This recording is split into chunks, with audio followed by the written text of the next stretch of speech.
Taiwan. I'm Ethan Liu with 10 minutes of news from here in Taiwan and around the world. Taiwanese officials say that China has stepped up its activities in the Taiwan Strait, with multiple agencies coming together to form joint patrols. Taiwan's Coast Guard says it drove out 9 Chinese fishing boats that crossed the median line of the Taiwan Strait over 2 days this week.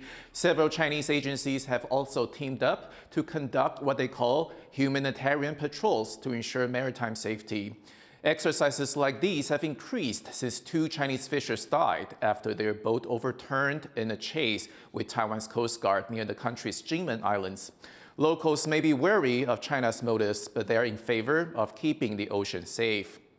这边的民众有发生什么状况，或者呢对岸相亲有发生一些出海发生状况，基本上我觉得在人道救援的角度来讲，都是一个很好的方法。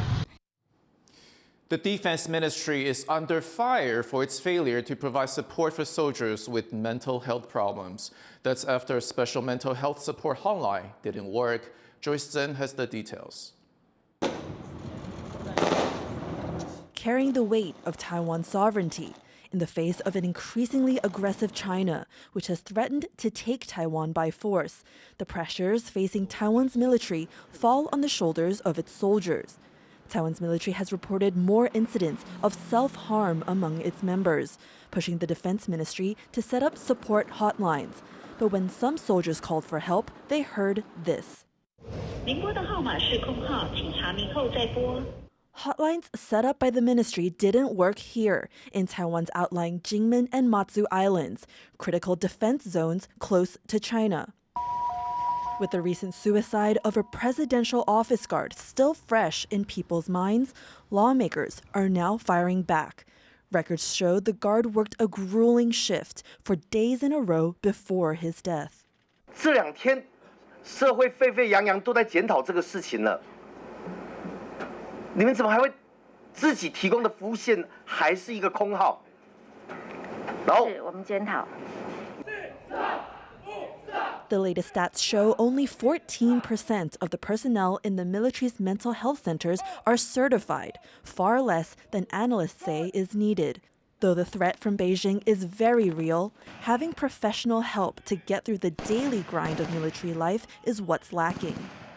因为中国对台湾的这个谋绕的影响，其实我们可以说是就是标准的一个 Great Zone 的一个战术。军队里面面对的这些事情，很可能是 personal 层级，也就是他工作的压力。作为一个民主国家，我们对于每一个生命都会特别的珍惜。台湾还是会就是强化这个你说的这个 psychological 的这个就是保护的部分。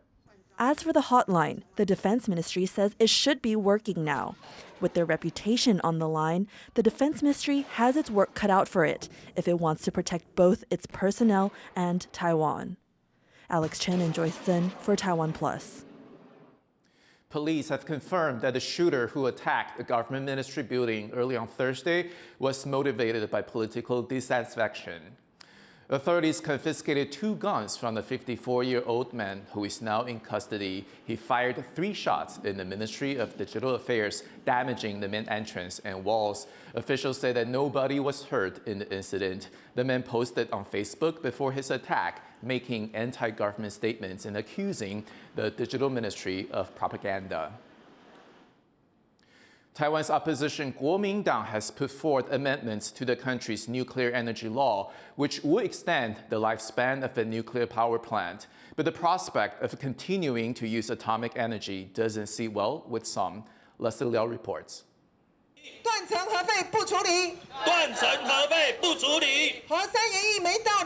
Civic groups gather outside of the opposition Kuomintang's branch office in Kaohsiung, southern Taiwan. They're protesting the party's proposed amendments to Taiwan's nuclear energy law. Nuclear power has long been a divisive issue in Taiwan.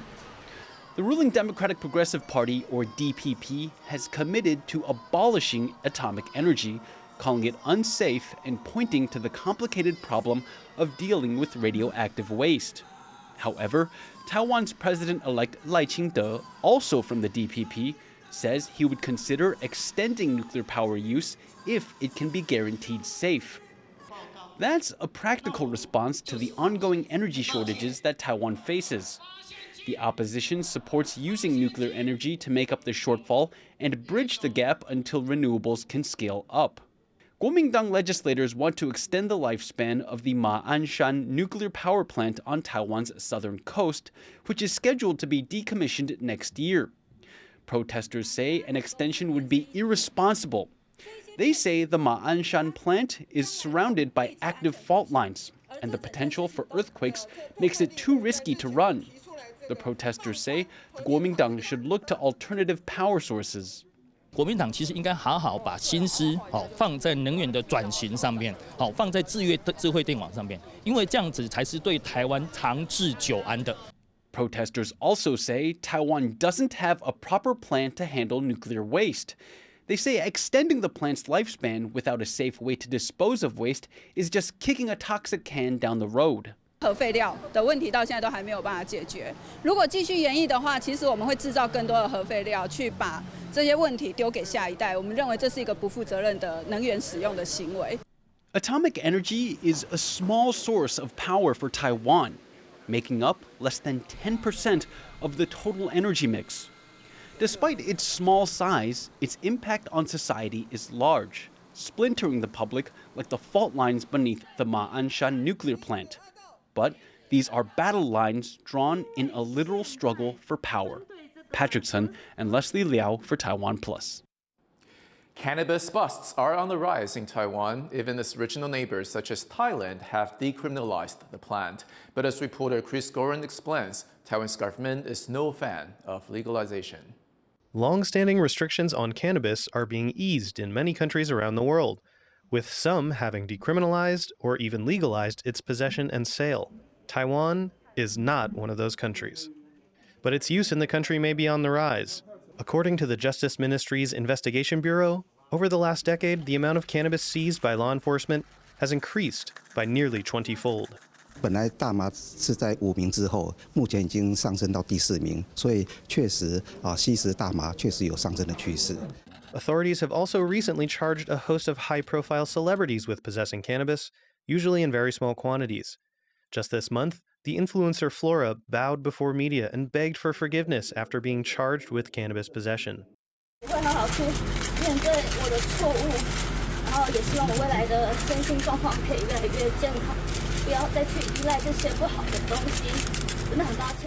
Punishment for cannabis use in Taiwan extends even beyond its own borders. Thailand became the first Asian country to decriminalize recreational cannabis in 2022, and many Taiwanese influencers have since posted videos of themselves using it there. But videos on cannabis shot outside Taiwan may still be illegal in the country. The Justice Ministry last summer released a statement reminding people that, quote, seducing the public to use cannabis by teaching them how to use it or spreading what they call rumors about its harmlessness is a crime which carries a sentence of up to 7 years in prison. The ministry has repeatedly made it clear that there is no consideration of cannabis legalization in Taiwan.